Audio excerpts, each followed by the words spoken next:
آپ نے ایک دفعہ اپنی مسجد میں غامدی صاحب کا داخلہ منع کر دیا تھا. قرآن میں تو یہ بھی نہیں آیا کہ آدم علیہ السلام پہلے پیغمبر ہے. آدم جس طرح ہم کہتے ہیں اپنی کہانیوں میں ہماری ٹیکسٹ بکس میں لکھا ہوا ہے، اور اما حوا اور یہ اور پسلی سے نکلنا، یہ سب غلط ہے. پڑھنا اس کے سوری، ساتھ سوکھا ہوا گارا نہیں ہے، لیس دار گارا ہے. اولڈ ٹیسٹمنٹ آپ مجھے سنا رہے ہیں. نہیں، قرآن بتا رہا اولڈ ٹیسٹمنٹ شروع اس طرح ہوتا ہے. میں تو قرآن مجید And on the day one Lord said let there be water and there was. یہ بھی طے پا گیا کہ آدم علیہ السلام پیغمبر نہیں تھے. اونٹ کو پیدا کرنے کا میں نے کہا اللہ تعالیٰ نے کیوں تشبیہ دی ہے؟ حابیل نے ایک بہن سے شادی کی، قابیل نے دوسری بہن سے شادی کی، تو یہ غیر اسلامی ہے.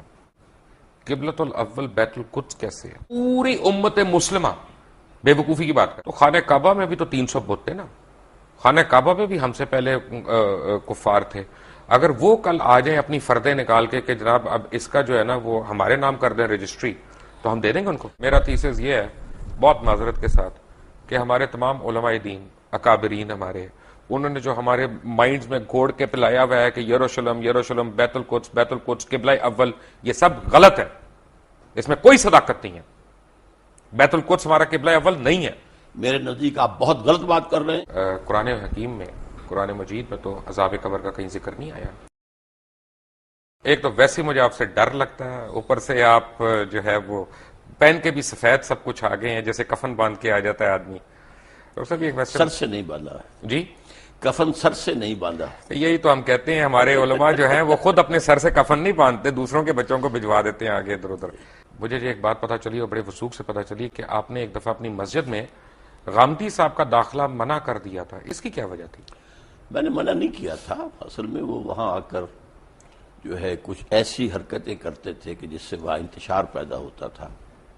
تو ہمارے ایک صاحب نے اپنے طور پر جا کر ان سے کہا تھا کہ آپ ایک طرف تو ڈاکٹر اسرار کو کہتے ہیں جاہل ہے اور گمراہ ہے، تو آپ یہاں کاہے کو آتے ہیں؟ تو بس اس کو انہوں نے سمجھا کہ گویا کہ یہ میرا حکم آیا ہے، لیکن میں نے کوئی روکا نہیں تھا. آپ نے میسج نہیں بھجوایا تھا ان کو؟ حالانکہ وہ آپ کے مسجد کے ساتھ رہتے تھے بالکل وہاں پہ. کافی دور رہتے تھے، وہاں سے ان کے بالکل پاس تو مسجد تھی. ای بلاک نہیں، وہ گائے کرائے پہ لے کے تو نہیں آتے تھے نا، وہ جس طرح آتے تھے وہ 2 منٹ کی ڈرائیو تھی ان کے لیے. جو بھی تھا، لیکن یہ کہ بہرحال وہ ایک مسجد چھوڑ کر میرے پاس آتے تھے. مسجد ان کے پاس تھی ای بلاک ماڈل ٹاؤن کی قریب. آپ کی شخصیت اتنی محصور کن ہے کہ ان کو آنا پڑا. لیکن ان کے لیے میں نہیں ہوں، وہ مجھ سے بہت بنیادی اختلافات رکھتے ہیں تو ہم اور مجھے ان سے بہت بنیادی. تو ہمارے جو پیروکار ہیں ان کو ہم یہ حق دیتے ہیں کہ کسی کو بھی مسجد میں داخلے سے منع کر دیں. نہیں، میں نے منع نہیں کیا آئے، لیکن یہ کہ کوئی وہاں پر ایسی ایکٹیویٹی نہ کرے. آدم علیہ السلام کے ہم سارے واقعات ہم نے سنے بھی ہیں، پڑھے بھی ہیں. اما حوا یا بی بی حوا، ان کا ذکر قرآن مجید میں کس جگہ آیا؟ قرآن مجید میں آیا ہے دونوں سے خطاب کر کے کہ اے آدم تم اور تمہاری بیوی دونوں جنت میں حوا کا رہو. نام تو نہیں آیا. حوا کا نام نہیں ہے. اسی طرح حابیل کا نام بھی نہیں آیا. حابیل کا نام بھی نہیں ہے. دو اسی طرح بھائیوں قابیل کا نام بھی نہیں ہے. لیکن یہ واقعہ ہے. اچھا، تو یہ واقعہ بھی نہیں آیا کہ ہم نے حوا کو آدم کی پسلی سے بنایا؟ یہ نہیں، قرآن میں نہیں ہے. یہ ایک حدیث میں یہ بات الفاظ قرآن مجید جو انسانیت کو شروع ہونے کا بتا رہا ہے اس میں یہ کوئی واقعہ نہیں ہے. قرآن میں تو یہ بھی نہیں آیا کہ آدم علیہ السلام پہلے پیغمبر ہے. نہیں، قرآن مجید میں آیا نا کہ جب ان سے کہا ان کا پیغمبری کا نہیں آیا. نہیں، اتر جاؤ. نہیں، اما یاتینکم منی ھدی، جب میری طرف سے ہدایت تمہیں آئے گی. گویا کہ اس کے پہلے سے اعلان تھا کہ ہدایت آتی رہے گی، اور وہی ہدایت وہی کی ہدایت ہے جس کو وہ ہدایت آتی تھی وہ نبی ہوتا تھا. اصل میں قرآن مجید جہاں تک ہماری اور ویسے بھی قرآن مجید میں ایک مقام پر ان اللہ اصطفیٰ آدم و نوحا وآل ابراہیم وآل عمران علی العالمین، تو جہاں انبیاء کا ذکر ہے ان سب سے پہلے حضرت آدم کا ذکر ہے سورہ آل عمران میں. بڑی اچھی بات ہے ڈاکٹر صاحب. یہ دیکھیں نا، اصل میں جو میں نے جو آج تھوڑا سا پڑھ رہا تھا، کچھ پہلے بھی ہم نے پڑھا، تو آدم جو مجھے نظر آیا اس میں قرآن مجید میں، کیونکہ میں نے آپ کو عرض کیا تھا پہلے تھوڑی سی میں نے بھی صرف پڑھی ہے، تھوڑی سی نحو پڑھی ہے، کوشش کی ہے. میں طالب علم ہوں، میں اگر میں سے گستاخی ہو جائے تو پلیز مائنڈ نہ کریے گا. آدم جو ہے وہ بنی آدم کا ذکر ہے قرآن مجید میں، وہ ایک شخص کا تو نہیں ہے. مثلا میں آپ کو ایک آیت دکھاؤں، پڑھ کے سناؤں. نہیں، لیکن بہت سی جگہوں پر آدم ایک کی حیثیت سے. اصل میں یا آدم اسکن انت وزوجک الجنہ، اے آدم تم اور تمہاری بیوی رہو جنت کے اندر. تو یہاں بنی کہاں آیا؟ وَلَقَدْ خَلَقْنَا، یہ آیت آپ سورہ اعراف کی پڑھ رہے ہیں. جی بالکل، ٹھیک ہے. تو یہ قرآن مجید میں مختلف تعبیرات ہیں. جی، صورناکم ثم قلنا للملائکۃ اسجدوا. اب اس سے اندازہ جو ہے یہ لگایا جا سکتا ہے کہ شاید پہلے ایک نوع جو ہے، نوع آدم، وہ پیدا ہوئی ہے، یعنی پوری ایک خلقت، ایک خلقت، ایک نوع، ایک آدمی نہیں، ایک سپیشیز، ایک آدمی نہیں، ان میں سے ایک آدمی چنا گیا ہے۔ یہ ہے در حقیقت اس آیت سے جو بات نکلی۔ تو جو ہمارے ذہن میں کانسیپٹس ہیں کہ آدم علیہ السلام، بابا آدم جس طرح ہم کہتے ہیں اپنی کہانیوں میں، ہماری ٹیکسٹ بکس میں لکھا ہوا ہے، اور اما حوا اور یہ اور پسلی سے نکلنا، یہ سب غلط ہے، پسلی سے نکلنے کا قرآن میں کہیں کوئی ذکر نہیں ہے، اور یہ غلط ہوا نا پھر۔ اب میں نہیں کہہ سکتا، اور لیکن یہ کہ قرآن میں ذکر نہیں ہے، اس کا یہ مطلب اگر ڈاکٹر صاحب کوئی چیز قرآن میں نہیں ہے تو غلط ہے۔ قرآن مجید میں اگر ذکر ہی نہیں ہے تو غلط ہوا نا۔ نہیں، ضروری نہیں ہے، قرآن میں ہر شے تو نہیں ہے، قرآن مجید میں ایٹم بم کا ذکر تو نہیں ہے، تو یہ تو نہیں کوئی بات ہوئی، وہ تو ایک بات ہے جس کا ذکر کیا، جس کا ایٹم بم سے ہمارے دین کا تو تعلق نہیں ہے نا۔ نہیں، لیکن یہ کہ آدم حوا سے بھی بڑا آدم حوا سے تو کیا، آدم سے ہے، آدم نبی تھے۔ کون سی حدیث میں ذکر ہے حوا کا؟ کس کا؟ بی بی حوا کا۔ خیر، میں احادیث پر میری کوئی زیادہ نگاہ نہیں ہے، لیکن یہ کہ قرآن مجید میں ان کی زوجہ کا ذکر ہے۔ کیا یہ صحیح نہیں ہے ڈاکٹر صاحب؟ کیونکہ آپ اف آئی میں کم ٹو یو اگین، آپ کے ذاتی سوال میں کر رہا ہوں، کیونکہ آپ کی بھی ٹیچنگز وہی ہیں جو بہت پہلے جب آپ جماعت اسلامی میں ہوتے تھے، اور جب آپ نے جماعت اسلامی چھوڑی تو وہ ہم کہتے ہیں نا کہ جماعت ایک ایسا کمبل ہے کہ بندہ چھوڑتا ہے کمبل، لیکن کمبل بندے کو نہیں چھوڑتا، تو وہ آپ کے اوپر آج تک وہ حاوی ہیں ٹیچنگز۔ اس سے بہتر تعبیر یہ ہے جس نے کہا تھا کہ جو لوگ جماعت سے نکل جاتے ہیں ان میں سے جماعت نہیں نکلتی، یہ ایک بہتر تعبیر ہے کہ جماعت کا ایک بنیادی اب سردیاں آ رہی ہیں تو کمبل کا ذکر بہتر ہے، جس نے بھی کہا، لیکن اصل میں بات یہ ہے کہ بائبل تو ہے نا لائبریری آف بکس، جی ٹھیک ہے نا، جیسے جوش بائبل جو ہے 39 بکس ہیں، اسی طرح پروٹسٹنٹ بائبل بھی 39 اور 27 ہے، کیتھولک جو ہے وہ 46 بکس ہیں، لیکن ایک بک ہے بائبل کی، اس کا نام ہے بارنباس، جس کے اوپر جتنے جوش فرقے ہیں، کیونکہ ان میں بھی بہت فرقے ہیں، اور جتنے عیسائی، یا عیسائی نہیں کہنا چاہیے، مجھے ایک میرے ویور نے کہا تھا جی مسیح کہا کریں آپ ہمیں، مسیح برادران کے فرقے ہیں، وہ ساروں کا اس سے اختلاف ہے کہ یہ ہمارا بائبل ہے، کیونکہ اس بائبل کا مقدمہ جو ہے مولانا سید ابو الاعلی مودودی نے لکھا، اور انہوں نے اس کو پاکستان میں بھی انٹروڈیوس کیا، اور اس بائبل میں اس طرح کی بڑی کہانیاں، اور یہ جو ببلیکل سٹوریز ہیں ان کو آپ جو لوگوں نے، اور خاص طور پہ جماعت کے اولین لیڈرز نے، ہمارے مذہب کا حصہ بنا دیا۔ میں معافی چاہتا ہوں، پہلی بات تو آپ نے یہ کہی کہ بائبل کی سٹوری ہے، برنباس کو انکلوڈ نہیں کرتے یہ بائبل میں، کوئی نہیں کرتا، وہ نہیں کرتے، نہیں، اس لیے ہم نے تو مقدمہ لکھ دیا ان کا۔ نہیں، وہ دوسری بات ہے، سوال پہلے یہ ہے کہ جو لوگ بائبل کے ماننے والے ہیں وہ بائبل میں برنباس کو انکلوڈ نہیں کرتے، اس کا یہ مطلب نہیں کہ برنباس درست نہیں ہے، برنباس اس لیے کہ 104 بائبلز تھیں، گاسپلز، ٹھیک ہے، جن میں سے چن کر 4 کو جو ہے کینونیکل قرار دیا گیا ہے۔ 100 Bibles are there which are not canonical، apocryphal کہلاتی ہیں، وہ ان میں سے ایک برنبا بھی ہے۔ جو قرآن مجید کی میں نے آپ کو آیت کوٹ کی، اس میں تو لکھا ہے خلقناکم، کم تو پلورل ہے، تو اس کا تو مطلب ہے کہ ایک فرد واحد نہیں پیدا کیا گیا، ایک ساتھ پتہ نہیں کتنے لوگ پیدا کیے گئے، پتہ کتنے لوگ، کن فیکون تھا نا۔ میں نے عرض کیا نا، ایک species, Homo sapien species which are an animal, اس میں سے ایک کو سلیکٹ کیا گیا، اور اس میں اللہ نے روح پھونکی، and he became Adam, he was a person. وَلَقَدْ خَلَقْنَاكُمْ ثُمَّ صَوَّرْنَاكُمْ ثُمَّ قُلْنَا لِآدَمَ یہ تو سارا قُلْنَا لِلْمَلَائِكَةِ اسْجُدُوا لِآدَمَ، اب آدم کا لفظ آیا، پہلے جو ہے جمع کثیر، آدم، جس طرح انسان کا لفظ قرآن میں آیا کہ انسان ایک فرد واحد بھی ہے اور انسان پوری انسانیت بھی ہے، الانسان بن جائے گا وہ، لیکن یہ کہ یہ اس میں تو انسانن ہوگا تو ایک انسان، الانسان تو سارے انسان، یا کوئی خاص معین، یہی آدم کے لیے بھی ہے۔ آدم، سو وی کین ریسٹ ایشورڈ کہ یہ جو ببلیکل سٹوریز ہم پڑھ رہے ہیں، یہ ان میں صداقت نہیں ہے، ہم نہیں کہہ سکتے، اصل میں ان چیزوں کی انٹرپریٹیشن کے اندر اختلاف ہو سکتا ہے، لیکن یہ ہے کہ آدم جو ہیں وہ سلیکٹ کیے گئے۔ 2 مرتبہ قرآن میں آیا ہے کہ فرشتوں سے میں نے کہہ دیا تھا کہ میں ایک بشر بنانے چلا ہوں، انی خالق بشرا من صلصال من حمأ مسنون فاذا سویتہ ونفخت فیہ من روحی فقعوا لہ ساجدین، میں ایک بشر بنانے چلا ہوں جو مٹی سے، جو سوکھا ہوا گارا ہے، اس سے جب میں اس کی تکمیل کر لوں اور اس کی نوک پلک سوار دوں اور پھر میں اس میں اپنی روح میں سے پھونک دوں، تو پھر پڑھنا اس کے سوری، سامنے سجدہ۔ سوکھا ہوا گارا نہیں ہے، لیس دار گارا ہے، لیس دار بھی کہا، سوکھا نہیں کہا۔